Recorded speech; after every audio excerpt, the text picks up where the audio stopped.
നമസ്കാരം. എല്ലാവർക്കും HSA social സയൻസിന്റെ പുതിയൊരു ക്ലാസ്സിലോട്ട് സ്വാഗതം. ഇന്ന് നമ്മൾ ഈ ഒരു ക്ലാസ്സോട് കൂടിയിട്ട് നിങ്ങളുടെ സിലബസുമായിട്ട് ബന്ധപ്പെട്ടുള്ള ഡിസ്കഷൻ സ്റ്റാർട്ട് ചെയ്യണം. നമ്മൾ ഇന്ന് ഈ ഒരു ക്ലാസ്സിൽ തുടങ്ങി വെക്കുന്നത് നിങ്ങളുടെ HSA സോഷ്യൽ സയൻസ് സിലബസിലെ പാർട്ട് ബിയിലെ മൊഡ്യൂൾ നമ്പർ 1 ആണ്. പാർട്ട് എ നമ്മൾ ഡിസ്കസ് ചെയ്തിട്ടുണ്ട്. എന്താണ്? GK, current affairs, BEd related ആയിട്ടുള്ള ഇതെല്ലാം വരുന്ന ഒരു ഏരിയയാണ് പാർട്ട് എ. നമ്മളിവിടെ ഡിസ്കസ് ചെയ്യുന്നത് അല്ലെങ്കിൽ സ്റ്റാർട്ട് ചെയ്യുന്നത് പാർട്ട് ബി ആണ്. പാർട്ട് ബി കുറെ കൂടെ സബ്ജക്ട് ഓറിയന്റഡ് ആണ്. സോഷ്യൽ സയൻസുമായിട്ട് ബന്ധപ്പെട്ടുള്ള പോർഷൻ ആണ് പാർട്ട് ബി. അതിലാണ് ഹിസ്റ്ററി, ജിയോഗ്രഫി, എക്കണോമിക്സ്, പൊളിറ്റിക്സ് എല്ലാം വരുന്നത്. അപ്പൊ നമ്മൾ ആദ്യം സ്റ്റാർട്ട് ചെയ്ത് വെക്കുന്നത് മൊഡ്യൂൾ നമ്പർ 1 ആണ്. മൊഡ്യൂൾ നമ്പർ 1 നിങ്ങൾക്കറിയാം എന്താണ്? കുറെ കൂടെ വേൾഡ് ഹിസ്റ്ററിയുമായിട്ട് ബന്ധപ്പെട്ടിട്ടുള്ളതാണ്. ഡെഫിനേഷൻ ഓഫ് ഹിസ്റ്ററി, അതുപോലെ തന്നെ bronze age civilisation, world war, ഇതെല്ലാം അടങ്ങുന്ന ഒരു ഏരിയയാണ്, ഒരു പോർഷൻ ആണ് ഈ മൊഡ്യൂൾ നമ്പർ 1. അപ്പൊ ഇതിൽ നമ്മൾ ഇന്ന് സ്റ്റാർട്ട് ചെയ്യുന്നത് മൊഡ്യൂൾ നമ്പർ 1 യൂണിറ്റ് 2 ആണ്. യൂണിറ്റ് 2 ബേസിക്കലി ബ്രോൺസ് ഏജ് സിവിലൈസേഷനെ പറ്റിയിട്ടാണ് പറയുന്നത്. സോ ഇന്നത്തെ ഈ ഒരു ക്ലാസ്സിൽ ആദ്യം നമ്മൾ ബ്രോൺസ് ഏജ് സിവിലൈസേഷൻ എന്ന് പറഞ്ഞാൽ എന്താണ് എന്നുള്ള ഒരു ബ്രീഫ് ആയിട്ടുള്ള ഒരു ക്ലാസ്, അതായത് എന്താണ് ബ്രോൺസ് ഏജ് സിവിലൈസേഷൻ എന്ന് നമ്മളൊന്ന് വളരെ ബ്രീഫായിട്ട് വളരെ ഷോർട്ടായിട്ട് ഒന്ന് എക്സ്പ്ലെയിൻ ചെയ്യും. അതിനുശേഷം പിന്നീട് നമ്മൾ മെയിനായിട്ട് സ്റ്റഡി ചെയ്യാൻ വേണ്ടിയിട്ട് പോകുന്നത്, ഡിസ്കസ് ചെയ്യുന്നത് ഹാരപ്പൻ സിവിലൈസേഷനെ പറ്റിയിട്ടായിരിക്കും. അപ്പോൾ ആദ്യത്തെ പാർട്ടിൽ നമ്മൾ എന്താണ് ബ്രോൺസ് ഏജ് എന്ന് എക്സ്പ്ലെയിൻ ചെയ്യും. പിന്നെ നമ്മൾ മെയിനായിട്ട് ഡീൽ ചെയ്യുക ഹാരപ്പൻ സിവിലൈസേഷനുമായിട്ട് ബന്ധപ്പെട്ടിട്ടുള്ള കാര്യങ്ങളായിരിക്കും. സോ അതുകൊണ്ട് എല്ലാവർക്കും ഒരിക്കൽ കൂടി HSA സോഷ്യൽ സയൻസിന്റെ പുതിയൊരു ക്ലാസ്സിലോട്ട് സ്വാഗതം.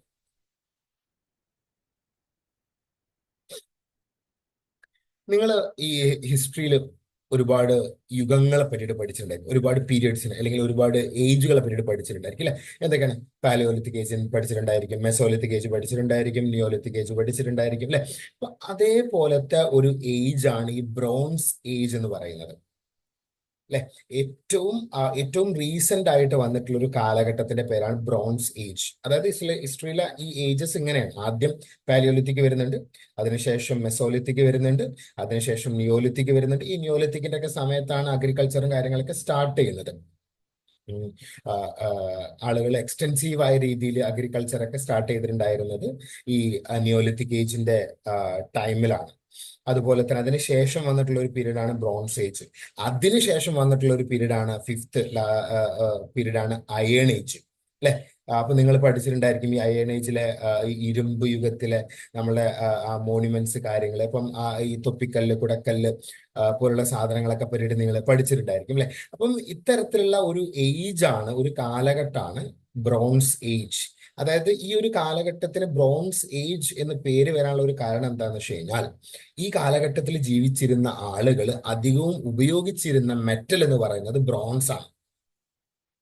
അപ്പം നിങ്ങളിപ്പോ ഈ പാലിയോലിത്തിക്, മെസോലിത്തിക് ഒക്കെ എടുക്കുകയാണെന്നുണ്ടെങ്കിൽ ഈ ഏജ് എന്ന് പറയുന്നത് സ്റ്റോൺ ഏജ് ആയിട്ടാണ് കൺസിഡർ ചെയ്യുന്നത്. കാരണം ആ സമയത്ത് ആളുകൾ ഏറ്റവും കൂടുതൽ ഉപയോഗിച്ചിട്ടുണ്ടായിരുന്നത് കല്ലാണ്. അവരുടെ ആയുധങ്ങൾ ഉണ്ടാക്കാനും മറ്റ് ആവശ്യങ്ങൾക്കൊക്കെ വേണ്ടിയിട്ട് കല്ലാണ് അവർ അധികം ഉപയോഗിച്ചിട്ടുണ്ടായിരുന്നത്. ബ്രോൺസ് ഏജിന്റെ ഒക്കെ സമയമായപ്പോൾ ആളുകൾ മെറ്റലിലോട്ട് മാറി.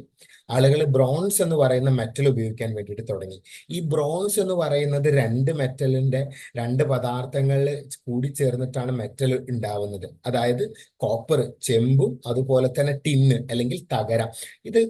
ഇതിന്റെ ഒരു മിക്സ്ചർ ആണ് ബ്രോൺസ് എന്ന് പറയുന്ന അല്ലെങ്കിൽ വെങ്കലം എന്ന് പറയുന്ന മെറ്റൽ. ഈ ബ്രോൺസ് ആണ് ശരിക്കും നിങ്ങൾ കണ്ടിട്ടുണ്ടായിരിക്കും, ഈ ഒളിമ്പിക് ഗെയിംസിനൊക്കെ സമ്മാനമായിട്ട് മൂന്നാമത്തെ ആൾക്ക് കൊടുക്കുന്ന മെഡല് ബ്രോൺസ് മെഡൽ ആയിരിക്കും.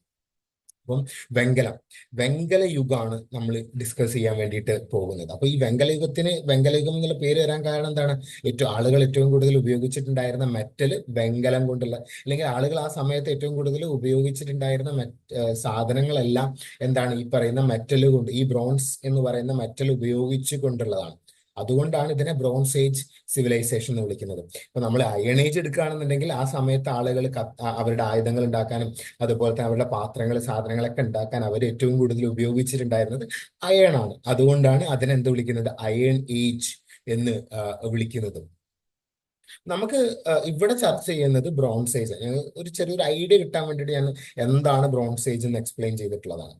ഈ ഇനി നമുക്ക് ബ്രോൺസ് ഏജ് സിവിലൈസേഷനുകൾ എന്ന് പറഞ്ഞാൽ എന്താ നോക്കാം. ബ്രോൺസ് ഏജ് സിവിലൈസേഷനുകൾ എന്ന് പറഞ്ഞാൽ ഒന്നുമില്ല, ഈ ആളുകള് ബ്രോൺസ് ഉപയോഗിക്കാൻ വേണ്ടിയിട്ട് തുടങ്ങി. അപ്പൊ അതുകൊണ്ട് അവരെന്ത് വിളിച്ചു, ബ്രോൺസ് ഏജ് നാഗരികത അല്ലെങ്കിൽ വെങ്കല യുഗത്തിലെ നാഗരികതകൾ എന്ന് വിളിച്ചു. ആ സമയത്ത് ആളുകൾ വളരെ എക്സ്റ്റെൻസീവായ രീതിയിൽ ബ്രോൺസ് എന്ന് പറയുന്ന മെറ്റൽ ഉപയോഗിച്ചിട്ടുണ്ടായിരുന്നു. ഈ ബ്രോൺസ് ഏജ് സിവിലൈസേഷന്റെ ഭാഗമായിട്ട് ലോകത്ത് 4 നാഗരികതകളാണ് എമേർജ് ചെയ്തിട്ടുണ്ടായിരുന്നത്. അതായത് ഈ ബ്രോൺസ് ഏജിന്റെ സമയത്ത് ഏകദേശം 4 നാഗരികതകൾ ലോകത്തിന്റെ വിവിധ ഭാഗങ്ങളിൽ ഉയർന്നു വന്നിട്ടുണ്ടായിരുന്നു. ഇപ്പം നമ്മളിപ്പം ഇന്ന് നിൽക്കുന്നത് 2024-ലാണ്. അപ്പം നമ്മളും ഈ ബ്രോൺസ് ഏജ് നാഗരികതയും അല്ലെങ്കിൽ ബ്രോൺസ് ഏജും തമ്മിലുള്ള ഒരു വ്യത്യാസം എന്ന് പറയുന്നത് ഏകദേശം ഒരു 4000-4500 വർഷത്തെ ഒരു ഗ്യാപ്പ് ഉണ്ട്. അപ്പൊ 4500 വർഷം മുന്നേ ഉള്ള ഒരു യുഗത്തിന്റെ പേരാണ് ഈ ബ്രോൺസ് ഏജ്. ആ സമയത്ത് നിലനിന്നിട്ടുണ്ടായിരുന്ന ചില നാഗരികതകളെ പറ്റിയിട്ടാണ് നമ്മൾ ഈ ഒരു മൊഡ്യൂൾ നമ്പർ 1-ൽ നമ്മൾ മൊഡ്യൂൾ നമ്പർ 1-ൽ യൂണിറ്റ് 2-ൽ നമ്മൾ മെയിനായിട്ട് പഠിക്കുന്നത്. ബ്രോൺസ് ഏജ് സിവിലൈസേഷൻ അതിന്റെ പേര്. അപ്പൊ ലോകത്തിലെ ഫേമസ് ആയിട്ടുള്ള ബ്രോൺസ് ഏജ് സിവിലൈസേഷനുകളാണ്. ഒന്ന് മെസപ്പൊട്ടാമിയൻ സിവിലൈസേഷൻ, അതിനെ പറ്റിയിട്ട് നമ്മൾ പഠിക്കും. 2 ഈജിപ്ഷ്യൻ സിവിലൈസേഷൻ, അതും നമുക്ക് ചർച്ച ചെയ്യേണ്ടതുണ്ട്. 3-മത്തെ സിവിലൈസേഷൻ ആണ് ഹാരപ്പൻ സിവിലൈസേഷൻ, അത് നമ്മൾ ഈ ഒരു ക്ലാസ്സോട് കൂടിയിട്ട് അത് സ്റ്റാർട്ട് ചെയ്യും. പിന്നെ ഉള്ളത് ചൈനീസ് സിവിലൈസേഷൻ. അപ്പൊ ഈ 4 സിവിലൈസേഷനുകളും ലോകത്തിന്റെ 4 ഭാഗങ്ങളിൽ ഉയർന്നു വന്നിട്ടുള്ള സിവിലൈസേഷനുകളാണ് അല്ലെ. അത് നമുക്ക് ഡീറ്റെയിൽ ആയിട്ട് നോക്കാം. നിങ്ങൾ പഠിച്ചിട്ടുണ്ടായിരിക്കും, നിങ്ങൾക്ക് അറിയാവുന്ന കാര്യങ്ങളാണ്. മെസപ്പൊട്ടാമിയ ആണെന്നുണ്ടെങ്കിൽ ഇറാഖ്, സിറിയ പോലുള്ള പ്രദേശങ്ങളിൽ ഉയർന്നു വന്നിട്ടുള്ള നാഗരികതയുടെ പേരാണ്. ഈജിപ്ത് നിങ്ങൾക്കറിയാം, നൈൽ നദിയുടെ തീരം ഈജിപ്തില്. ഹാരപ്പ നിങ്ങൾ പഠിച്ചിട്ടുണ്ട്, സിന്ധു നദിയുടെ തീരം ഇന്ത്യയില്. ചൈനയില്. ഓക്കെ. ഈ 4 സിവിലൈസേഷനുകൾക്കും ഒരുപാട് പ്രത്യേകതകളുണ്ട്. അതിൽ ഏറ്റവും ഇമ്പോർട്ടന്റ് ആയിട്ടുള്ള ഒരു പ്രത്യേകത എന്ന് പറയുന്നത് നമ്മൾ നേരത്തെ പറഞ്ഞതാണ്. എന്താണ്? എല്ലാവരും ഈ 4 നാഗരികതയിലും ജീവിച്ചിരുന്ന ആളുകൾ ഉപയോഗിച്ചിട്ടുണ്ടായിരുന്ന മെറ്റല് ബ്രോൺസ് ആണ്. അവരതുകൊണ്ടുള്ള ടൂളുകൾ, ആയുധങ്ങളാണ് ഉപയോഗിച്ചിട്ടുണ്ടായിരുന്നത്. അതുപോലെ തന്നെ ഈ 4 നാഗരികതകളുടെയും മറ്റൊരു പ്രത്യേകത എന്ന് പറയുന്നത് എന്താണ്? 4 നാഗരികതകളും ഉയർന്നു വന്നിട്ടുണ്ടായിരുന്നത് നദീതീരങ്ങളിലാണ്. ഓരോരോ നദീതീരങ്ങളിലാണ് 4ഉം ഉയർന്നു വന്നിട്ടുണ്ടായിരുന്നത്. ഇപ്പൊ ഈജിപ്തിന്റെ കേസാണെന്നുണ്ടെങ്കിൽ നൈൽ നദിയുടെ തീരത്ത്, അതുപോലെ തന്നെ മെസപ്പൊട്ടാമിയ ആണെന്നുണ്ടെങ്കിൽ യൂഫ്രട്ടീസ്, ടൈഗ്രിസ് എന്ന് പറയുന്ന 2 നദികളുടെ തീരത്ത്. ഹാരപ്പ ആണെന്നുണ്ടെങ്കിൽ ഇൻഡസ് റിവർ, സിന്ധു നദിയുടെ തീരത്ത്. ചൈനീസ് സിവിലൈസേഷൻ ആണെന്നുണ്ടെങ്കിൽ ഹോങ്ഹോ എന്ന് പറയുന്ന റിവറിന്റെ തീരത്ത്. അപ്പം ഇനി നിങ്ങളുടെ മൈൻഡിലോട്ട് വരുന്ന മറ്റൊരു ചോദ്യമായിരിക്കും, എന്തുകൊണ്ട് ഇവര് റിവർ വാലീസ് ചൂസ് ചെയ്തു, അല്ലെങ്കിൽ എന്തുകൊണ്ടാണ് ഈ നാഗരികതകൾ നദിയുടെ തീരത്ത് ഉയർന്നു വന്നിട്ടുണ്ടായിരുന്നത് എന്ന്. അതിന് വളരെ സിമ്പിൾ ആയിട്ടുള്ള 3 ഉത്തരങ്ങളാണുള്ളത്. ഒന്ന്, ഈ നദീതീരങ്ങൾ വളരെ ഫലഭൂഷ്ടമായിട്ടുള്ള മണ്ണ് അവൈലബിൾ ആയിരിക്കും. അതായത് ഈ എക്കൽ മണ്ണ്, അതായത് അഗ്രികൾച്ചർ, കൃഷിക്കൊക്കെ വളരെയധികം യൂസ്ഫുൾ ആയിട്ടുള്ള മണ്ണ് നദീതീരങ്ങളിലാണ് ഉണ്ടാവുക. അപ്പൊ അതിന്റെ അവൈലബിലിറ്റി. 2, വെള്ളത്തിന്റെ അവൈലബിലിറ്റിയാണ്. കാരണം എന്താണ്? ചെയ്യണമായിരുന്നു. കൃഷി ചെയ്യുന്ന സമയത്ത് വെള്ളം ആവശ്യമാണ്. അപ്പൊ വെള്ളം കിട്ടുന്ന ഏരിയ ആയതുകൊണ്ട് നദീതീരങ്ങൾ അവർ ചൂസ് ചെയ്തു. ആളുകൾ കൂട്ടം കൂട്ടമായിട്ട് നദീതീരങ്ങളിൽ വന്ന് താമസിച്ചു. ഇപ്പൊ ഈജിപ്തിന്റെ കേസാണെന്നുണ്ടെങ്കിൽ ആളുകൾ മറ്റു പല പ്രദേശങ്ങളിൽ നിന്നും വന്നുകൊണ്ട് നൈൽ നദിയുടെ തീരത്ത് അവരവരുടെ വീടുകളും കാര്യങ്ങളൊക്കെ കെട്ടാൻ വേണ്ടി തുടങ്ങി. അവരവിടെ കൃഷിയിടങ്ങൾ റെഡിയാക്കാൻ വേണ്ടിയിട്ട് തുടങ്ങി. അവർ കൃഷി സ്റ്റാർട്ട് ചെയ്തു. അത് പിന്നീട് കച്ചവടത്തിലോട്ടും ടൗണുകൾ ഉണ്ടാവുന്നതിലായിട്ടൊക്കെ അത് വഴിവെച്ചു. അങ്ങനെ വലിയൊരു ബൃഹത്തായിട്ടുള്ള ഒരു സിവിലൈസേഷൻ ആ നൈൽ നദിയുടെ തീരത്ത് എമർജ് ചെയ്തു വന്നു. അങ്ങനെ തന്നെയാണ് ഇന്ത്യയുടെ കേസും, അങ്ങനെ തന്നെയാണ് ചൈനയുടെ കേസും, അങ്ങനെ തന്നെയാണ് മെസപ്പൊട്ടാമിയയുടെ കേസും. അതുപോലെ തന്നെ 3-മത്തെ റീസൺ എന്ന് പറയുന്നത്, ഈ നദീതീരങ്ങളിൽ ചെറിയ ചെറിയ പുല്ലുകൾ ഉണ്ടായിരിക്കും, കുറ്റിച്ചെടികൾ പോലത്തെ. അത് കന്നുകാലികൾക്ക് വളരെയധികം ആവശ്യമാണ്. കാരണം കന്നുകാലികൾ ഇല്ലാഞ്ഞാൽ അഗ്രികൾച്ചർ പോസിബിൾ അല്ല, കൃഷി നടക്കൂല. കൃഷി നടക്കാഞ്ഞാൽ നാഗരികത ഉണ്ടാവില്ല. കാരണം കൃഷിയിൽ നിന്ന് കിട്ടുന്ന മിച്ചം ഉപയോഗിച്ചുകൊണ്ട് കച്ചവടം ചെയ്തുകൊണ്ട് ആ കച്ചവടത്തിൽ നിന്ന് കിട്ടുന്ന വരുമാനം, ഇൻകം, അത് ഉപയോഗിച്ചിട്ട് വലിയ വലിയ പട്ടണങ്ങൾ കിട്ടുകയാണ് ചെയ്യുക. അങ്ങനെയാണ് വലിയ വലിയ നാഗരികത, വലിയ വലിയ ടൗണുകൾ ഉണ്ടായി വന്നിട്ടുണ്ടായിരുന്നത്. അപ്പം ആളുകൾക്ക് കൃഷി ചെയ്യാൻ വെള്ളം ആവശ്യമായിട്ട് വന്നിട്ടുണ്ടായിരുന്നു, പുല്ലും ആവശ്യമായിട്ട്, കന്നുകാലികൾക്ക് പുല്ല് ആവശ്യമുണ്ട്, കന്നുകാലികളെ കൃഷിക്ക് ഉപയോഗിച്ചു. അപ്പൊ ഈ കാരണങ്ങൾ കൊണ്ടൊക്കെയാണ് നദീതീരങ്ങൾ അവർ ചൂസ് ചെയ്തിട്ടുണ്ടായിരുന്നത്. ഇവിടെ ഈ ഒരു മാപ്പിൽ നിങ്ങൾക്ക് കാണാൻ കഴിയും ആ ഓരോ 4 സിവിലൈസേഷനുകളുടെ ലൊക്കേഷൻ. ഏറ്റവും ടോപ്പിൽ നിങ്ങൾക്ക് ചൈന കാണാൻ കഴിയും. അവിടെയുള്ള ആ ഹോങ്കോ എന്ന് പറയുന്ന റിവർ നിങ്ങൾക്ക് കാണാൻ കഴിയും. ആ പ്രദേശത്താണ് ചൈനീസ് നാഗരികത എമർജ് ചെയ്തിട്ടുണ്ടായിരുന്നത്. താഴോട്ട് നോക്കുകയാണെന്നുണ്ടെങ്കിൽ ഇന്ത്യ നിങ്ങൾക്ക് കാണാൻ കഴിയും. ഇൻഡസ് റിവർ നിങ്ങൾക്ക് കാണാൻ കഴിയും. സിന്ധു നദി കാണാൻ കഴിയും. ആ സിന്ധു നദിയുടെ തീരത്താണ് ഹാരപ്പൻ സിവിലൈസേഷൻ അല്ലെങ്കിൽ ഹാരപ്പക്കാര് അവരുടെ വീടുകളും ടൗണുകളൊക്കെ കെട്ടിയിട്ടുണ്ടായിരുന്നത്, ബിൽഡ് ചെയ്തിട്ടുണ്ടായിരുന്നത് ആ നദിയുടെ തീരത്താണ്. പിന്നെ നിങ്ങൾ സൈഡിലോട്ട് നോക്കുകയാണെന്നുണ്ടെങ്കിൽ നിങ്ങളുടെ ഇടത്തെ സൈഡിലോട്ട് നോക്കുകയാണെന്നുണ്ടെങ്കിൽ നിങ്ങൾക്ക് മെസപ്പൊട്ടാമിയ കാണാൻ കഴിയും. അവിടെ 2 നദികൾ അവിടെ നിങ്ങൾക്ക് കാണാൻ കഴിയും, ടൈഗ്രിസും യൂഫ്രട്ടിസും. ഈ 2 നദീ തീരത്താണ് മെസപ്പൊട്ടാമിയൻ നാഗരികത എമർജ് ചെയ്തിട്ടുണ്ടായിരുന്നത്. പിന്നെ കുറേം കൂടെ വീണ്ടും നിങ്ങളുടെ ഇടത്തെ സൈഡിലോട്ട് നിങ്ങൾ നോക്കുകയാണെന്നുണ്ടെങ്കിൽ നിങ്ങൾക്ക് ഈജിപ്ത് കാണാൻ കഴിയും. അവിടെ നിങ്ങൾക്ക് നൈൽ നദിയും കാണാൻ കഴിയും. ആ നദിയുടെ തീരത്താണ് ഈജിപ്ഷ്യൻ സിവിലൈസേഷനും ഉയർന്നു വന്നിട്ടുണ്ടായിരുന്നത്. ഈ നാഗരികതകളുടെ മറ്റൊരു ഇമ്പോർട്ടന്റ് ആയിട്ടുള്ള സവിശേഷതയാണ് ലാർജ് സ്കെയിൽ അഗ്രികൾച്ചർ പ്രൊഡക്ഷൻ. അവിടെ താമസിച്ചിരുന്ന ആളുകൾ അധികവും എൻഗേജ് ചെയ്തിട്ടുണ്ടായിരുന്നത് കൃഷിയിലായിരുന്നു. അവരുടെ മെയിൻ ഉപജീവന മാർഗം എന്ന് പറയുന്നത് കൃഷി ചെയ്തുകൊണ്ട് മിച്ചം കിട്ടി. ആ മിച്ചം ഉപയോഗിച്ചുകൊണ്ട് കച്ചവടം ചെയ്തു. അങ്ങനെ അവർക്ക് ഗ്രോത്ത് ഉണ്ടായി. അങ്ങനെയാണ് വലിയ വലിയ നാഗരികതകൾ അവിടെ എമർജ് ചെയ്ത് വന്നിട്ടുണ്ടായിരുന്നത്. പിന്നെ മറ്റൊരു ഫീച്ചറാണ് എന്താണ്, റിവർ വാലീസ്. ഈ നദികൾ ട്രാൻസ്പോർട്ടേഷനോ ഗതാഗതത്തിന് സൗകര്യം ഒരുക്കിയിട്ടുണ്ടായിരുന്നു. ഈ നദികൾ ഉപയോഗിച്ചുകൊണ്ട് ആളുകൾ കൃഷി ചെയ്ത് ഉണ്ടാക്കുന്ന സാധനങ്ങൾ മറ്റ് പല പ്രദേശങ്ങളിലോട്ട് കൊണ്ടുപോകാൻ അവർക്ക് സാധിച്ചിട്ടുണ്ടായിരുന്നു. ഇപ്പം ഹാരപ്പയുടെ കേസാണെന്നുണ്ടെങ്കിൽ ഹാരപ്പയിലെ ജനങ്ങൾ ഈ സിന്ധു നദി ഉപയോഗിച്ചുകൊണ്ട് ഒരുപാട് പ്രദേശങ്ങളിലോട്ട് അവർ പ്രൊഡ്യൂസ് ചെയ്തിട്ടുള്ള സാധനങ്ങൾ കച്ചവടത്തിന് വേണ്ടിയിട്ട് കൊണ്ടുപോയിട്ടുണ്ടായിരുന്നു. അപ്പം ഈ രീതിയിൽ റിവർ വളരെ ഇമ്പോർട്ടൻ്റ് ആയിട്ടുള്ള ഒരു ഫാക്ടറാണ്. അതുപോലെ തന്നെ മറ്റൊരു ഫീച്ചറാണ് സിറ്റികളുടെ എമർജൻസ്, സിറ്റികളുടെ ആവിർഭാവം. ഒരുപാട് സിറ്റികൾ ഈ നാഗരികതയുടെ ഭാഗമായിട്ട് ലോകത്തെ എമർജ് ചെയ്തിട്ടുണ്ടായിരുന്നു. ഇപ്പം ഈജിപ്തിന്റെ കേസാണെന്നുണ്ടെങ്കിൽ ഈജിപ്തിൽ ഏറ്റവും ഫേമസ് ആയിട്ടുള്ള ഒരു സിറ്റിയാണ് കൈറോ. ഈ കൈറോ എന്ന് പറയുന്ന പട്ടണം എമർജ് ചെയ്തിട്ടുണ്ടായിരുന്നത് ഈജിപ്ഷ്യൻ സിവിലൈസേഷന്റെ ഭാഗമായിട്ടാണ്. ഇനി മെസപ്പൊട്ടാമിയൻ നാഗരികതയുടെ ഭാഗമായിട്ട് എമർജ് ചെയ്ത് വന്നിട്ടുണ്ടായിരുന്ന ഇറാഖിലെ ഫേമസ് ആയിട്ടുള്ള 2 സിറ്റികളുണ്ട്. ഒന്ന് ഊര്, 2 ഉരുക്ക്. പിന്നെ ഹാരപ്പയുടെ കേസാണെന്നുണ്ടെങ്കിൽ ഹാരപ്പ, മോഹൻജൊദാരോ, കാളിബംഗൻ, ലോത്തൽ, ഇതൊക്കെ സിന്ധു നദിയുടെ തീരത്ത് എമർജ് ചെയ്ത് വന്നിട്ടുണ്ടായിരുന്ന പ്രധാനപ്പെട്ട നഗരങ്ങളാണ്. ഇനി ചൈനീസ് എടുക്കുകയാണെന്നുണ്ടെങ്കിൽ പ്രധാനപ്പെട്ട ഒരു പട്ടണമാണ് ഹൊനാങ്. ഇങ്ങനത്തെ ഒരുപാട് നഗരങ്ങൾ എമർജ് ചെയ്ത് വന്നിട്ടുണ്ടായിരുന്നു ഈ 4 സിവിലൈസേഷനുകളുടെ ഭാഗമായിക്കൊണ്ട്. മറ്റൊരു ഇമ്പോർട്ടൻ്റ് ആയിട്ടുള്ള ഫീച്ചറാണ് ആർട്ട് ഓഫ് റൈറ്റിംഗ്. അതായത് ഈ 4 സിവിലൈസേഷനുകൾ നിങ്ങൾ എടുക്കുകയാണെന്നുണ്ടെങ്കിൽ 4 നാഗരികതകൾക്കും അല്ലെങ്കിൽ അവിടെ താമസിച്ചിട്ടുണ്ടായ 4 നാഗരികതകളിലും ആളുകൾക്ക് അവരുടേതായിട്ടുള്ള ഒരു ലിപി ഡെവലപ്പ് ചെയ്തിട്ടുണ്ടായിരുന്നു. അവരുടേതായിട്ടുള്ള ഒരു എഴുത്ത് അവർ ഡെവലപ്പ് ചെയ്തിട്ടുണ്ടായിരുന്നു. അതിപ്പോൾ നിങ്ങൾ ഈജിപ്ത് എടുക്കുകയാണെന്നുണ്ടെങ്കിൽ ഈ ഈജിപ്തിലെ ആളുകൾ ഡെവലപ്പ് ചെയ്തിട്ടുണ്ടായിരുന്ന അവരുടെ സ്ക്രിപ്റ്റിന്റെ അല്ലെങ്കിൽ അവരുടെ ഫോം ഓഫ് ആർട്ട് ഓഫ് റൈറ്റിംഗിന്റെ പേരാണ് ഹീറോഗ്ലിഫിക്സ്. നിങ്ങൾ പഠിച്ചിട്ടുണ്ടായിരിക്കും. ഈ ഹീറോഗ്ലിഫിക്സിന്റെ ഒരു പ്രത്യേകത എന്താ വെച്ചാൽ അത് ചിത്ര രൂപത്തിലുള്ളതായിരുന്നു എന്നുള്ളതാണ്. അത് നമ്മൾ ഇന്ന് കാണുന്ന പോലെ ആൽഫബറ്റ്സ് ഇല്ല. ഈ ABCD അല്ലെങ്കിൽ അ, ആ, ഇ, ഈ, ഉ എന്നുള്ള അങ്ങനത്തെ അക്ഷരങ്ങളില്ല. പകരം ചിത്രങ്ങളാണ്. ഇപ്പൊ ഒരു മെസ്സേജ് കൺവേ ചെയ്യാൻ ചിത്രങ്ങളാണ് ഉപയോഗിച്ചിട്ടുണ്ടായിരുന്നത്. അതായത് ഇപ്പം ഒരാളോട് ഇപ്പം നിങ്ങൾ രാവിലെ വരണം എന്ന് പറയാൻ വേണ്ടിയിട്ട് അയാൾക്ക് മെസ്സേജ് അയക്കുന്ന സമയത്ത് എന്താ ചെയ്യാന്ന് വെച്ച് കഴിഞ്ഞാൽ സൂര്യന്റെ ചിഹ്നം വരയ്ക്കും. എന്നിട്ട് ഒരാൾ വരുന്ന ചിഹ്നവും കാണിക്കും. അപ്പൊ അയാളോട് എന്താണ് ആ മെസ്സേജ് കൺവേ ചെയ്യുന്നത്, എന്താ, രാവിലെ വരണം, രാവിലെ അവിടെ ഒരു പരിപാടി ഉണ്ട്, രാവിലെ വരണം. അപ്പൊ അങ്ങനെയാണ് ഈ ചിത്രങ്ങൾ കമ്മ്യൂണിക്കേറ്റ് ചെയ്തിട്ടുണ്ടായത്. അപ്പൊ ചിഹ്നങ്ങളൊക്കെ ആയിരുന്നു അവരുടെ എഴുത്തിൽ അധികവും ഉപയോഗിച്ചിട്ടുണ്ടായിരുന്നത്. ഈജിപ്തിലെ ആളുകൾ ഹീറോഗ്ലിഫിക്സ് എഴുതിയിട്ടുണ്ടായിരുന്നത് പാപ്പിറസ് എന്ന് പറയുന്ന ഒരു ചെടിയുടെ തണ്ട് അത് അടിച്ചു പരത്തിയിട്ട് നമ്മൾ ഇന്ന് കാണുന്ന ഒരു ഷീറ്റ് പോലെ ആക്കും. എന്നിട്ട് അതിലാണ് അവർ താളിയോല പോലെ ആക്കും. എന്നിട്ട് അതിലാണ് അവർ എഴുതിയിട്ടുണ്ടായിരുന്നത്. ഹീറോഗ്ലിഫിക്സിൽ ഏകദേശം 500ഓളം സൈനുകൾ ഉണ്ടായിട്ടുണ്ടായിരുന്നു എന്നാണ് പറയുന്നത്.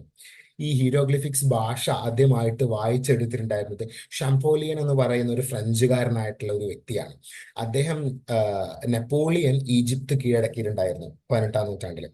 ആ സമയത്ത് നെപ്പോളിയൻ ഈജിപ്തിലോട്ട് വന്ന സമയത്ത് ഇദ്ദേഹം നെപ്പോളിയന്റെ കൂടെ ഈജിപ്തിലോട്ട് വന്നിട്ടുണ്ടായിരുന്നു. ആ സമയത്താണ് അദ്ദേഹത്തിന് വളരെ ഫേമസ് ആയിട്ടുള്ള റൊസേറ്റ സ്റ്റോൺ എന്ന് പറയുന്ന ഒരു ലിഖിതം, ഒരു ഇൻസ്ക്രിപ്ഷൻ കിട്ടുന്നത്. ആ ലിഖിതത്തിൽ ഹീറോഗ്ലിഫിക്സ് എഴുതിയിട്ടുണ്ട്. ഹീറോഗ്ലിഫിക്സ് എഴുതിയിട്ടുണ്ട്. അതിന്റെ ട്രാൻസ്ലേഷൻ, പുതിയ ഗ്രീക്ക് ഭാഷയിൽ അതിന്റെ ട്രാൻസ്ലേഷൻ, അതുപോലെ തന്നെ ഇങ്ങനെ 3 ഭാഷയിൽ, മൂന്നാമത്തെ ഭാഷ ഏതാണെന്ന് ഓർമ്മയില്ല, ഒന്ന് ഗ്രീക്ക് ഉണ്ട്, പിന്നെ ഹീറോഗ്ലിഫിക്സിന്റെ വേറൊരു ഭാഷയുണ്ട്. അങ്ങനെ 3 ഭാഷയിൽ എഴുതപ്പെട്ടിട്ടുള്ള ഒരു ലിഖിതത്തിന്റെ പേരാണ് റൊസേറ്റ സ്റ്റോൺ എന്ന് പറയുന്നത്. അപ്പൊ ഇതാണ് ഷംപോലിയന് കിട്ടിയിട്ടുണ്ടായത്. അപ്പൊ അദ്ദേഹത്തിന് ഗ്രീക്ക് ഭാഷ അറിയുന്നത് കൊണ്ട് അദ്ദേഹത്തിന് ഈസി ആയിട്ട് എന്ത് വായിച്ചെടുക്കാൻ പറ്റി, ഹീറോഗ്ലിഫിക്സ് ഭാഷ വായിച്ചെടുക്കാൻ പറ്റി. കാരണം ഹീറോഗ്ലിഫിക്സിൽ എഴുതിയിട്ടുള്ള കാര്യങ്ങളുടെ ഗ്രീക്ക് ഭാഷയിലുള്ള തർജ്ജമ അതിനെ താഴെ തന്നെ കൊടുത്തിട്ടുണ്ടായിരുന്നു. അപ്പൊ അദ്ദേഹത്തിന് മനസ്സിലായി, ഓരോ ലെറ്ററുകൾ അദ്ദേഹം വായിച്ചെടുത്തു. കാരണം അപ്പൊ ഗ്രീക്ക് ഭാഷയിൽ അദ്ദേഹത്തിന് ഓരോ ലെറ്റർ കിട്ടും, അപ്പൊ അതിന്റെ ഹീറോഗ്ലിഫിക്സ് ഭാഷയിലുള്ള ചിഹ്നങ്ങൾ അദ്ദേഹം വായിച്ചെടുത്തു. അങ്ങനെയാണ് അദ്ദേഹം എന്താക്കിയിട്ടുണ്ടായിരുന്നത്, ഈ ഹീറോഗ്ലിഫിക്സ് എന്ന് പറയുന്ന ഭാഷ ഡെസൈഫർ ചെയ്തിട്ടുണ്ടായിരുന്നത്, വായിച്ചെടുത്തിട്ടുണ്ടായിരുന്നത്. അതേപോലെ തന്നെ മെസപ്പൊട്ടാമിയക്കാർ ഉപയോഗിച്ചിട്ടുണ്ടായിരുന്ന ഭാഷയാണ് ക്യുനിഫോം. അതും ഇതേപോലെ എന്താണ്, പിക്ടോഗ്രാഫിക് ആണ്. അത് അവര് എങ്ങനെയാണ് അത് അവരുടെ ആ ഭാഷ എഴുതിയിട്ടുണ്ടായിരുന്നത് വെച്ചാൽ, കളിമണ്ണ് എടുക്കും. കളിമണ്ണില് ഈ അക്ഷരങ്ങള് ചെയ്യുക. ഓക്കെ, പതിപ്പിക്കുക ചെയ്യാം. ഓരോരോ അക്ഷരങ്ങൾ അല്ലെങ്കിൽ ഒന്നെങ്കിൽ പതിപ്പിക്കും, അല്ലെങ്കിൽ കൂർത്ത വടി പോലത്തെ, അല്ലെങ്കിൽ കൂർത്ത ഇരുമ്പിന്റെ ആണി പോലത്തെ സാധനങ്ങൾ ഉപയോഗിച്ചുകൊണ്ട്, ഇരുമ്പല്ല, ബ്രോൺസിന്റെ ആണി പോലത്തെ കൂർത്ത മോനയുള്ള സാധനങ്ങൾ ഉപയോഗിച്ചുകൊണ്ട് ഈ കളിമണ്ണിൽ എഴുതുക, നനഞ്ഞ കളിമണ്ണിൽ എഴുതുക, എന്നിട്ട് അത് വെയിലത്ത് വെച്ച് ഉണക്കും. അപ്പൊ അത് അതിമേൽ പറ്റിപ്പിടിക്കും. ഓക്കെ, അങ്ങനെ ക്ലേ ടാബ്ലറ്റുകളിലാണ് അവരത് എഴുതിയിട്ടുണ്ടായിരുന്നത്. ഈ ഇവരുടെ യൂണിഫോമുമായിട്ട് ബന്ധപ്പെട്ടുള്ള ഏറ്റവും ഇമ്പോർട്ടന്റ് ആയിട്ടുള്ള മറ്റൊരു കാര്യമാണ് ഹമ്മുറാബി. ഈ ഹമ്മുറാബിയുടെ കോഡ് ഓഫ് ലോ എന്ന് പറഞ്ഞ ഒരു സംഭവമുണ്ട്. ഹമ്മുറാബിയുടെ നിയമങ്ങൾ. ഹമ്മുറാബി എന്ന് പറഞ്ഞാൽ മെസപ്പൊട്ടാമിയ ഭരിച്ചിട്ടുണ്ടായിരുന്ന വളരെ ഫേമസ് ആയിട്ടുള്ള ഒരു രാജാവാണ്. ഈ ബാബിലോണിയൻ ഡൈനാസ്റ്റി അല്ലെങ്കിൽ ബാബിലോണിയൻ ടൈമിൽ മെസപ്പൊട്ടാമിയ ഭരിച്ചിട്ടുണ്ടായിരുന്ന ഒരു രാജാവാണ്. അതായത് ഈ നമുക്കത് ഡീറ്റെയിൽ ആയിട്ട് ഡിസ്കസ് ചെയ്യാം.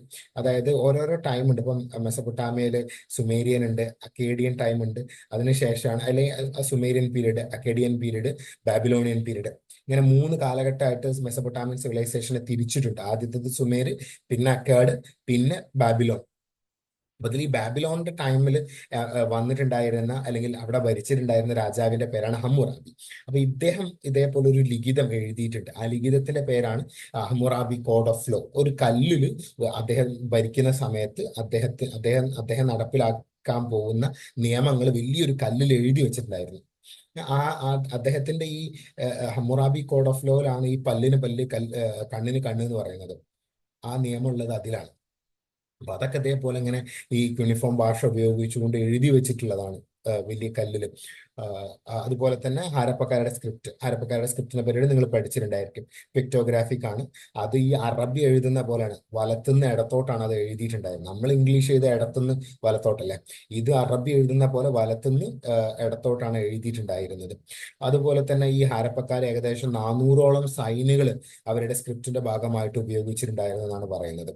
ചരിത്രകാരന്മാർ പറയുന്നുണ്ട്, ഈ ഇവരുടെ ഈ സ്ക്രിപ്റ്റ് നമുക്ക് ഇന്നേവരെ വായിച്ചെടുക്കാൻ പറ്റിയിട്ടില്ല. നമുക്ക് യൂണിഫോമും പറ്റിയിട്ടുണ്ട്, ഹീറോഗ്ലിഫിക്സും പറ്റിയിട്ടുണ്ട്, പക്ഷെ ഹാരപ്പക്കാരുടെ ഭാഷ നമുക്ക് ഇതുവരെ വായിച്ചെടുക്കാൻ പറ്റിയിട്ടില്ല. അപ്പൊ ചരിത്രകാരന്മാർ പറയുന്നത് ഈ ഭാഷ ഒരു ആദ്യത്തെ ഡ്രവീഡിയൻ ഭാഷയാണെന്നാണ് പറയുന്നത്. ഈ ഡ്രവീഡിയൻ ഭാഷയിൽ നിന്നാണ് തമിഴ്, മലയാളം, കന്നഡ പോലുള്ള ഭാഷകളൊക്കെ ഉരുത്തിരിഞ്ഞ് വന്നിട്ടുണ്ടായിരുന്നത്, ഡെവലപ്പ് ചെയ്ത് വന്നിട്ടുണ്ടായിരുന്നത്. അപ്പൊ ഈ ഡ്രവീഡിയൻ ഭാഷയുടെ ഒരു ആദ്യത്തെ ഫോം ആണെന്നാണ് പറയുന്നത്.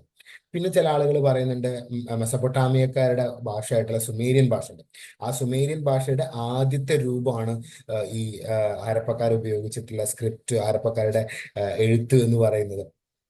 അപ്പൊ അങ്ങനെ പല പല കൺഫ്യൂഷൻസ് ആളുകളുടെ, ചരിത്രകാരന്മാരുടെ ഇടയിലുണ്ട് ഈ ഹാരപ്പക്കാരുടെ ഭാഷയെ സംബന്ധിച്ച്. ഇവിടെ നിങ്ങൾക്ക് നോക്കിക്കഴിഞ്ഞാൽ ആദ്യം നിങ്ങളുടെ വലത്തെ സൈഡിൽ കാണുന്നത് ഹീറോഗ്ലിഫിക്സ് ആണ്. ഈജിപ്തിലെ ആളുകൾ ഇങ്ങനെയൊക്കെയാണ് എഴുതിയിട്ടുണ്ടായിരുന്നത്. ഇനി നിങ്ങളുടെ ഇടത്തെ സൈഡിലോട്ട് നിങ്ങൾ നോക്കുകയാണെന്നുണ്ടെങ്കിൽ ഇവിടെ നിങ്ങൾക്ക് ആ ക്ലേ ടാബ്ലറ്റ് കാണാൻ കഴിയും. മെസപ്പൊട്ടാമിയക്കാർ അവരുടെ ക്യൂണിഫോം ഭാഷയിൽ എഴുതിയിട്ടുള്ളത് നിങ്ങൾക്ക് കാണാൻ കഴിയും.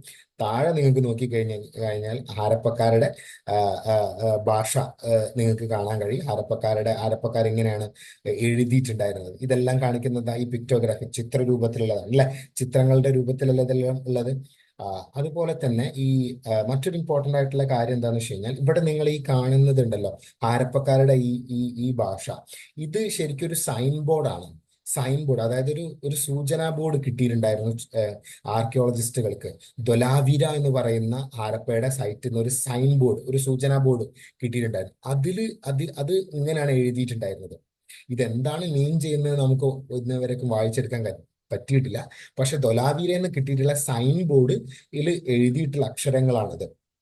അപ്പൊ അത് നിങ്ങൾ ഓർത്തിരിക്കുക. കാരണം ചിലപ്പോൾ എക്സാമിന് ചോദിക്കും ഏത് ഹാരപ്പയുടെ ഏത് സൈറ്റിൽ നിന്നാണ് സൈൻ ബോർഡ് കിട്ടിയിട്ടുണ്ടായിരുന്നത് എന്നുള്ള ഒരു ചോദ്യം ചിലപ്പോൾ ഉണ്ടാവും. അപ്പൊ അതുകൊണ്ട് നിങ്ങൾ അത് ഓർത്തിരിക്കാം. ഹാരപ്പക്കാരുടെ ഭാഷയിൽ പഠനങ്ങൾ നടത്തിയിട്ടുള്ള ആ, ആ, ഒരാളാണ് വിറ്റ്സല്, അതേപോലെ തന്നെ എസ് ഫാർമർ എന്നൊക്കെ പറയുന്ന ചരിത്രകാരന്മാര് ആ, ആ, ഹാരപ്പക്കാരുടെ ഭാഷയിൽ, ഹാരപ്പക്കാരുടെ സ്ക്രിപ്റ്റിൽ പഠനങ്ങൾ നടത്തിയിട്ട്, അതേപോലെ തന്നെ പഠനം നടത്തിയിട്ടുള്ള മറ്റൊരു വ്യക്തിയാണ് ഇരാവട്ടം മഹാദേവൻ എന്ന്. അദ്ദേഹം മരിച്ചു, ഫേമസ് ആയിട്ടുള്ള ചരിത്രകാരനാണ്. അദ്ദേഹമാണ് പറഞ്ഞിട്ടുണ്ടായിരുന്നത് ദ്രവീഡിയൻ ഭാഷയാണെന്ന്. വിറ്റ്സലും ഫാർമറും പറയുന്ന ഒരു കാര്യം എന്താണെന്ന് വെച്ചാൽ ഹാരപ്പക്കാരുടെ ഭാഷ അത് ഐഡിയ ആണ് കമ്മ്യൂണിക്കേറ്റ് ചെയ്തിട്ടുണ്ടായിരുന്നത്, അതല്ലാതെ ഒരു ഭാഷയുടെ ഒരു ലാംഗ്വേജിന്റെ സ്ക്രിപ്റ്റ് ഒന്നും ആയിരുന്നില്ല അത് എന്നാണ് വിറ്റ്സലും ഫാർമറും പറയുന്നത്. അത് ഓരോ അടയാളങ്ങളും ഓരോ ചിഹ്നങ്ങളും ഓരോ ഐഡിയയാണ് പറഞ്ഞിട്ടുണ്ടായിരുന്നത് എന്നാണ് പറഞ്ഞത്. അതായത് ഞാൻ നേരത്തെ പറഞ്ഞല്ലോ, അപ്പൊ ഒരു സൂര്യന്റെ ചിത്രം വരയ്ക്കുകയാണെന്നുണ്ടെങ്കിൽ എന്താണ് രാവിലെ എന്നുള്ളൊരു മീനിങ് ആണ്. അപ്പൊ അതേപോലെ ഓരോ ചിത്രങ്ങളും ഓരോ ഐഡിയ ആണ് കൺവേ ചെയ്തിട്ടുണ്ടായിരുന്നത്, റദർ ദാൻ ഏതെങ്കിലും ഒരു ഭാഷയുടെ ലെറ്റർ അല്ലെങ്കിൽ ഏതെങ്കിലും ഒരു ഭാഷയുടെ ഒരു സ്ക്രിപ്റ്റ് എന്നതിലുപരി ഓരോ അടയാളങ്ങൾക്കും ഓരോ ചിത്രങ്ങൾക്കും ഓരോ കഥ അല്ലെങ്കിൽ അതിന് പിന്നിൽ ഓരോ ഐഡിയ ആണുള്ളതെന്നാണ് ചരിത്രകാരന്മാർ പറയുന്നത്. ഇനി നമുക്ക് ഡീറ്റെയിൽ ആയിട്ട് ഹരപ്പൻ നാഗരികതയെ പറ്റിയിട്ട് ഡിസ്കസ് ചെയ്യാം. നമ്മൾ നേരത്തെ പറഞ്ഞ പോലെ ഈ 4 സിവിലൈസേഷനുകളും എമേർജ് ചെയ്തിട്ടുണ്ടായിരുന്നത് ഓൾമോസ്റ്റ് ഒരേ സമയത്താണ്, 4500 വർഷങ്ങൾക്ക് മുന്നെയാണ്. അപ്പൊ ഈ ഹരപ്പൻ സിവിലൈസേഷനും മെസ്സപ്പൊട്ടാമിയനും ഈജിപ്തും ഈ ചൈനീസും എല്ലാം ഏകദേശം ഒരേ സമയത്താണ് ഡെവലപ്പ് ചെയ്തിട്ടുണ്ടായിരുന്നത്. ഹാരപ്പയുടെ ഒരു ടൈം പീരീഡ് എന്ന് പറയുന്നത് 2600 BCE മുതൽക്ക് 1700-1800 BCE വരേക്കുള്ള ആ ഒരു സമയത്താണ് ഹാരപ്പൻ നാഗരികതയുടെ ഒരു ഒരു ഒരു ഒരു സോക്കോൾഡ് ഒരു ഗോൾഡൻ ഏജ് എന്നൊക്കെ ഉള്ളത്. അതിനു മുന്നേ ആ നാഗരികത എമേർജ് ചെയ്തിട്ടുണ്ട്. പക്ഷെ ഒരുപാട് സിറ്റികളും നഗരങ്ങളും കച്ചവടങ്ങളൊക്കെ നടന്നിട്ടുണ്ടായിരുന്നത് ഈ 2600 BCE മുതൽക്കാണ്. നമുക്ക് അതിനെപ്പറ്റി ഡീറ്റെയിൽ ആയിട്ട് ഡിസ്കസ് ചെയ്യാം. ഹാരപ്പക്കാരെ ചരിത്രത്തെ അല്ലെങ്കിൽ ഹാരപ്പൻ സിവിലൈസേഷന്റെ ചരിത്രകാരന്മാര് 3 കാലഘട്ടങ്ങളായിട്ട് തിരിച്ചിട്ടുണ്ട്. Early Harappan, matured Harappan, late Harappan. അതൊക്കെ നമുക്ക് ഡിസ്കസ് ചെയ്യാം. അപ്പൊ ജസ്റ്റ് ഇതൊന്ന് ഓർത്തിരിക്കുക.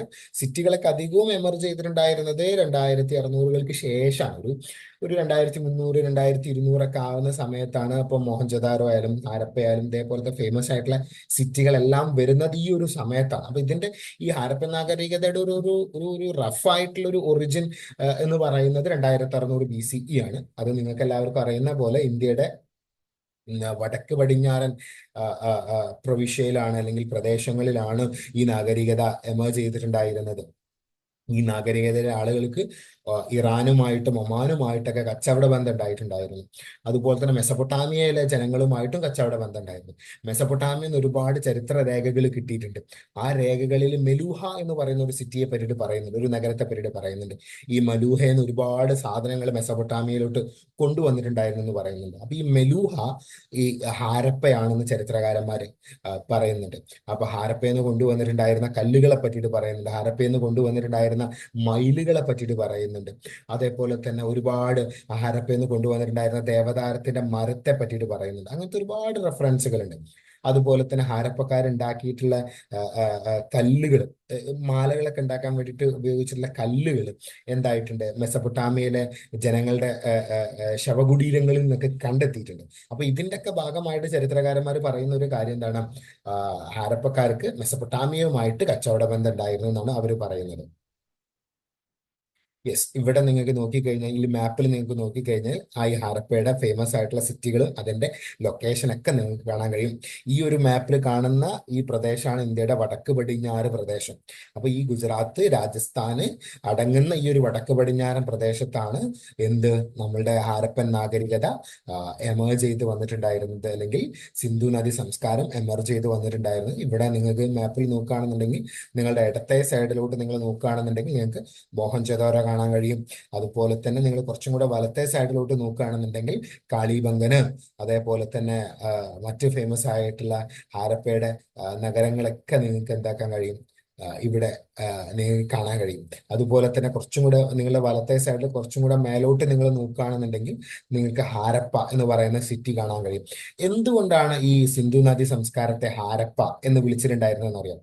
ഇതിന് ഈ പേര് ഹാരപ്പ എന്ന് കിട്ടാനുള്ള ഒരു കാരണം, ഈ നാഗരികതയുമായിട്ട് ബന്ധപ്പെട്ട് ചരിത്രകാരന്മാർ ആദ്യമായിട്ട് എക്സ്കവേഷൻ നടത്തിയിട്ടുണ്ടായിരുന്ന, പര്യവേഷണം നടത്തിയിട്ടുണ്ടായിരുന്ന, അതേപോലെ തന്നെ അവർക്ക് ആദ്യമായിട്ട്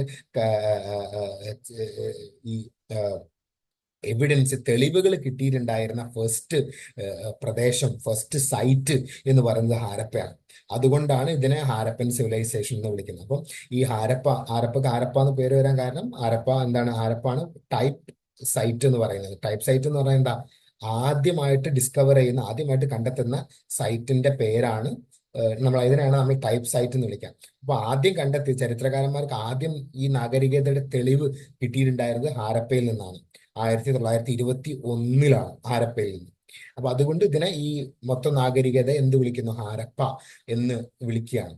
ഇതിനെ ഈ മൊത്തം ഈ ഒരു നാഗരികത ഇവർ കണ്ടെത്താനുള്ള ഒരു കാരണം എന്താണെന്ന് വെച്ച് കഴിഞ്ഞാൽ, ഈ ഒരുപാട് പ്രദേശത്ത് ഇവർ എക്സ്കവേഷൻസ് നടത്തിയിരുന്നു. ഹരപ്പയിലും തൊലാവീരയിലും ലോത്തലിലും അങ്ങനെ പല പ്രദേശം, ഇന്ത്യയുടെയും നോർത്ത് വെസ്റ്റേൺ റീജിയണിൽ മൊത്തം ആർക്കിയോളജിസ്റ്റുകൾ എക്സ്കവേഷൻസ്, പര്യവേഷണങ്ങൾ നടത്തിയിട്ടുണ്ട്. ഇവർക്ക് എന്നിട്ട് എന്ത് കിട്ടിയിട്ടുണ്ട്, എല്ലാ പ്രദേശത്തു നിന്നും ഒരേപോലത്തെ സാധനങ്ങൾ, അതായത് ഒരേപോലത്തെ മൺപാത്രങ്ങൾ, ഒരേ അളവിലുള്ള ഇഷ്ടികകൾ കിട്ടിയിട്ടുണ്ട്, ഒരേ രീതിയിലുള്ള മാലകൾ, ഒരേ രീതിയിലുള്ള സാധനങ്ങൾ, ഒരേ രീതിയിലുള്ള ആയുധങ്ങൾ എല്ലാം അവർക്ക് കിട്ടിയിട്ടുണ്ട്. അങ്ങനെയാണ് ചരിത്രകാരന്മാർക്ക് മനസ്സിലായത് ഇതെല്ലാം ഒരു നാഗരികതയുടെ ഭാഗമായിട്ടുള്ളതാണ് എന്ന്. ഇപ്പൊ ഹാരപ്പ എന്ന് കണ്ടെത്തിയിട്ടുള്ള മൺപാത്രങ്ങളുടെ അതേ രൂപത്തിലുള്ള മൺപാത്രങ്ങൾ, അതേ രൂപത്തിലുള്ള ഇഷ്ടികകളൊക്കെയാണ് മോഹൻജദാരോ എന്ന് കണ്ടെത്തിയിട്ടുണ്ടായിരുന്നത്. അതേപോലത്തെ സാധനങ്ങളാണ് കാളിബംഗനിൽ നിന്നും ലോത്തല് എന്നൊക്കെ കിട്ടി. ലോത്തല് ഗുജറാത്ത്.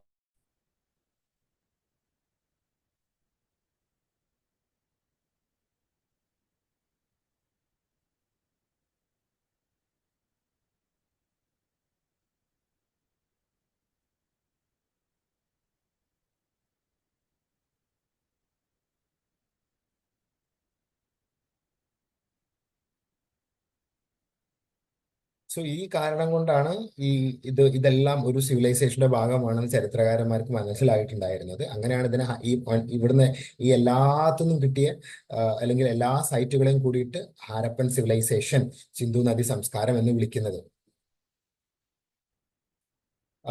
ഇവർക്ക് ഹരപ്പക്കാർക്ക് ഹരപ്പക്കാര് ഈ ലാപ്പിസ് ലസൂലി എന്ന് പറയുന്ന ഒരു നീല നിറത്തിലുള്ള കല്ല് മെസപ്പൊട്ടാമിയയിൽ നിന്ന് ഇറക്കുമതി ചെയ്തിട്ടുണ്ടായിരുന്നു.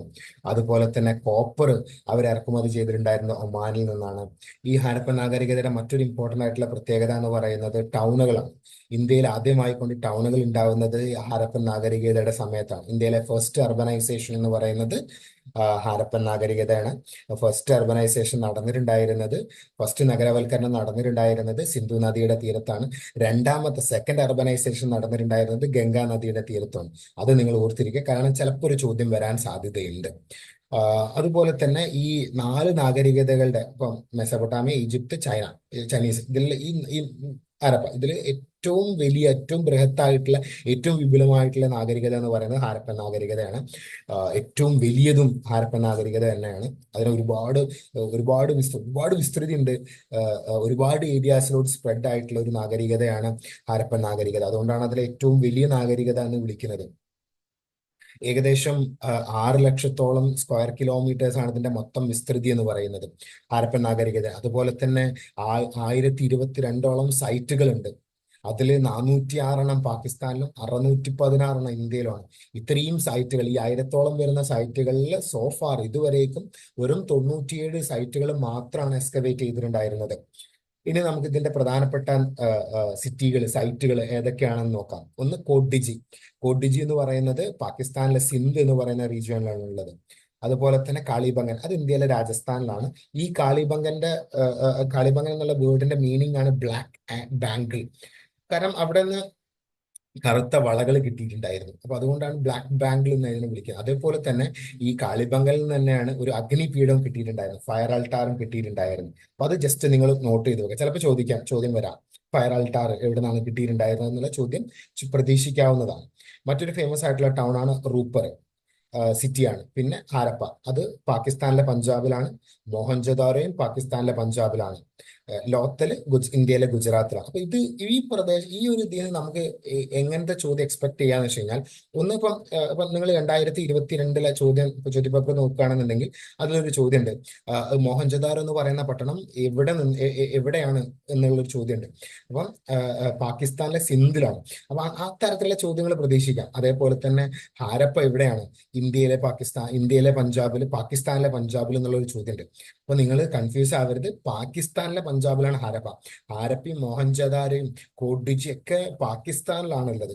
ഇന്ത്യയിലെ ഹാരപ്പ നാഗരികതയുടെ സൈറ്റുകൾ എന്ന് പറയുന്നത് കാളിബംഗന്, ലോഥല്, ധൊലാവിര, ചാൻഹുദാരോ പോലുള്ള ഇതാണ്. മോഹൻജദാരോ ഹാരപ്പൊക്കെ ഇന്ന് പാകിസ്ഥാനിലാണ്. കാരണം പാർട്ടീഷൻ നടന്നപ്പോൾ ഈ പ്രദേശങ്ങളൊക്കെ പാകിസ്ഥാനിലോട്ട് പോവുകയാണ് ചെയ്തിട്ടുണ്ട്. അപ്പൊ കൺഫ്യൂസ് ആവരുത്, അത് ഓർത്തിരിക്കുക. ചിലപ്പോൾ ഒരു സ്റ്റേറ്റ്മെന്റ് ടൈപ്പ് ക്വസ്റ്റ്യൻ വരും, ട്രൂ ഓർ ഫോൾസ് എന്നുള്ള രീതിയിൽ. അപ്പൊ സ്റ്റേറ്റ്മെന്റ് ഇങ്ങനെ ആയിരിക്കും, മോഹൻജദാരോ ഇന്ത്യയിലാണ് എന്നുള്ളൊരു ചോദ്യം വരും, അല്ലെങ്കിൽ മോഹൻജദാരോ പാകിസ്ഥാനാണ്. അപ്പൊ നിങ്ങൾ കൺഫ്യൂസ് ആവരുത്, കറക്റ്റ് ആയിട്ട് ഓർത്തിരിക്കുക. പിന്നെ സുർക്കോട്ടാഡ ഗുജറാത്തിലാണ്, ബണാവലി ഹരിയാനയിലാണ്, ധൊലാവീര ഗുജറാത്തിലാണ്, ഷോർട്ടുഗൈ അഫ്ഗാനിസ്ഥാനിലാണ്. അതുപോലെ തന്നെ ഈ ഹാരപ്പൻ നാഗരികയുടെ ഏറ്റവും കിഴക്കേ അറ്റത്തുള്ള പ്രദേശമാണ്, സൈറ്റാണ് ആലംഗീർപൂർ, അത് യുപിയിലാണ്. പിന്നെ ഏറ്റവും വടക്കേ അറ്റത്തുള്ള ഒരു സൈറ്റാണ് മാണ്ട, അല്ലെങ്കിൽ അത് ജമ്മു കാശ്മീരിലാണ്. പിന്നെ ഏറ്റവും പടിഞ്ഞാറേ പടിഞ്ഞാറേ അറ്റത്തുള്ള ഒരു സൈറ്റാണ് സുക്കാജണ്ടർ, അതും പാകിസ്ഥാനിലാണ്. ഏറ്റവും തെക്കേ സൈഡിലുള്ളതാണ് മാൽവാർ, അത് ഗുജറാത്തിലാണ്. അപ്പൊ ഇത് നിങ്ങൾ ഓർത്തിരിക്കുക, കാരണം ചിലപ്പോൾ ഇതേപോലെ ചോദ്യം വരാം, ഏറ്റവും കിഴക്കേ അറ്റത്തുള്ള സൈറ്റ് ഏതാണ്, ഏറ്റവും പടിഞ്ഞാറേ അറ്റത്തുള്ള സൈറ്റ് ഏതാണ് എന്നുള്ള രീതിയിലുള്ള ചോദ്യങ്ങൾ വരാം. അപ്പൊ അതുകൊണ്ട് നിങ്ങൾ അത് ഓർത്തിരിക്കാം. അടുത്തായിട്ട് നമുക്ക് ഇതിന്റെ ക്രോണോളജി ഒന്ന് പരിശോധിക്കാം. ആദ്യമായിട്ട് ഇതാരാണ് ഡിസ്കവർ ചെയ്തിട്ടുണ്ടായിരുന്നത്, എക്സ്കവേഷൻസ് നടന്നിട്ടുണ്ടായിരുന്ന ടൈം പീരീഡ് ഏതൊക്കെയാണെന്ന് നോക്കാം.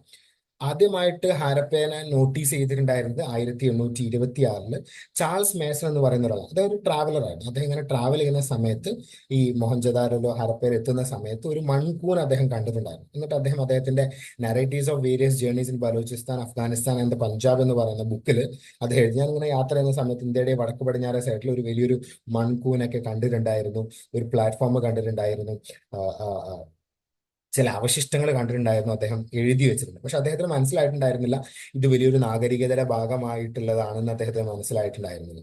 അതുപോലെ തന്നെ ഇന്ത്യയുടെ ഫസ്റ്റ് ASIയുടെ, അതായത് ആർക്കിയോളജിക്കൽ സർവേ ഓഫ് ഇന്ത്യയുടെ ഫസ്റ്റ് ഡയറക്ടർ ആയിട്ടുള്ള അലക്സാണ്ടർ കണ്ണിങ്ഹാം, അദ്ദേഹത്തിന് 1853 ഒരു ഹാരപ്പക്കാരുടെ ഒരു മുദ്ര കിട്ടിയിട്ടുണ്ടായിരുന്നു. ഈ മുദ്ര കിട്ടിയ സമയത്ത് അദ്ദേഹത്തിന് മനസ്സിലായിട്ടുണ്ടായിരുന്നില്ല ഇത് ഹാരപ്പക്കാർ ഉപയോഗിച്ച സീലാണെന്ന് അദ്ദേഹത്തിന് മനസ്സിലായിട്ടുണ്ടായിരുന്നില്ല. പക്ഷെ അദ്ദേഹം വിചാരിച്ചത് മൗര്യന്മാരുടെ ഒറ്റ സീലാണ് എന്നാണ് വിചാരിച്ചിട്ടുണ്ടായത്. പിന്നെ അതിനുശേഷം പിന്നീട് എക്സ്കവേഷൻസ് നടക്കുന്നത് 921 ദയാറാം സാഹിനി എന്ന് പറയുന്ന ആളാണ് ഹാരപ്പയിലെ എക്സ്കവേഷൻസ് നടത്തിയിട്ടുണ്ടായിരുന്നത്. അത് നടത്താൻ അദ്ദേഹത്തിന് പെർമിഷൻ കൊടുത്തിട്ടുണ്ടായിരുന്നത് അന്നത്തെ ASIയുടെ, ആർക്കിയോളജിക്കൽ സർവേയുടെ ഡയറക്ടർ ജനറൽ ആയിട്ടുള്ള ജോൺ മാർഷലാണ്. അതുപോലെ തന്നെ 21 തന്നെ RD ബാനർജി എന്ന് പറയുന്ന ആള് മോഹൻജദാരോയിലും എക്സ്കവേഷൻസ് സ്റ്റാർട്ട് ചെയ്തിട്ടുണ്ട്. പിന്നീട് 22 MS വാട്സ് ഹാരപ്പയിൽ എക്സ്കവേഷൻ നടത്തിയിട്ടുണ്ട്. ജോൺ മാർഷൽ 31 മോഹൻജദാരോയിൽ എക്സ്കവേഷൻസ് നടത്തിയിട്ടുണ്ട്. ഇവിടെ നിങ്ങൾക്ക് കാണാൻ കഴിയും, നിങ്ങളുടെ വലത്തെ സൈഡിലുള്ളതാണ് ഫസ്റ്റ് കാണുന്ന ഇമേജ് ജോൺ മാർഷൽ ആണ്, സെക്കൻഡ് കാണുന്നത് അലക്സാണ്ടർ കണ്ണിങ്ഹാം ആണ്, തേർഡ് നിങ്ങൾ കാണുന്നത് RD ബാനർജി ആണ്, ലാസ്റ്റ് നിങ്ങൾ കാണുന്നത് ദയാറാം സാഹിനിയാണ്. അതിനുശേഷം പിന്നീട് 34 എക്സ്കവേഷൻസ് നടക്കുന്നുണ്ട്. MS വാട്സ് ഹാരപ്പയിൽ എക്സ്കവേഷൻസ് നടത്തി. 38 EJH മാക്കെ മോഹൻജദാരോ എക്സ്കവേഷൻസ് നടത്തി. പിന്നെ 46 മോർട്ടിമർ വീലർ ഹാരപ്പയിൽ എക്സ്കവേഷൻസ് നടത്തി. അപ്പൊ ഇത് നിങ്ങൾ ഓർത്തിരിക്കുക, കാരണം പല എക്സാമുകൾക്കും ഈ ഓരോരോ സൈറ്റുകൾ, ഹാരപ്പ, മോഹൻജദാരോ, കാളിബംഗൻ, ഇങ്ങനത്തെ സൈറ്റുകളെ പേര് കൊടുക്കുന്നിട്ട് അത് എക്സ്കവേറ്റ് ചെയ്തിട്ടുണ്ടായിരുന്ന ആളുകളുടെ പേര് കൊടുക്കുന്നിട്ട് മാച്ച് ചെയ്യാൻ ചോദിച്ചിട്ടുണ്ട്. അപ്പൊ അത് നിങ്ങൾ ഓർത്തിരിക്കുക. ഓരോ സൈറ്റുകൾ കണ്ടെത്തിയിട്ടുള്ള ആളുകളും വളരെ ഇമ്പോർട്ടൻ്റ് ആണ്. പിന്നീട് നമുക്ക് സ്വാതന്ത്ര്യം കിട്ടിയതിന് ശേഷം ഒരുപാട് എക്സ്കവേഷൻസ് നടന്നിട്ടുണ്ട്. P J Joshi Dholavira excavate ചെയ്തിട്ടുണ്ട്, ബി ബി ലാലും ബി കെ താപ്പറും കാളിബംഗൻ എക്സ്കവേറ്റ് ചെയ്തിട്ടുണ്ട്, S R Rao Lothal excavate ചെയ്തിട്ടുണ്ട്, എഫ് എ ഖാൻ ഹോഡ്ജി എക്സ്കവേറ്റ് ചെയ്തിട്ടുണ്ട്, എം ആർ മുഗളും എ എച്ച് ദഹിനിയും കൂടെ ചേർന്നിട്ട് പാകിസ്ഥാനിലെ ഹാരപ്പയിൽ എക്സ്കവേഷൻസ് നടത്തിയിട്ടുണ്ട്. ഇത്രയും കാര്യങ്ങളാണ് ഹാരപ്പയുമായിട്ട് ബന്ധപ്പെട്ട് പറയാനുള്ളത്. ബാക്കി നമുക്ക് നെക്സ്റ്റ് ക്ലാസ്സിൽ കണ്ടിന്യൂ ചെയ്യാം. Thank you.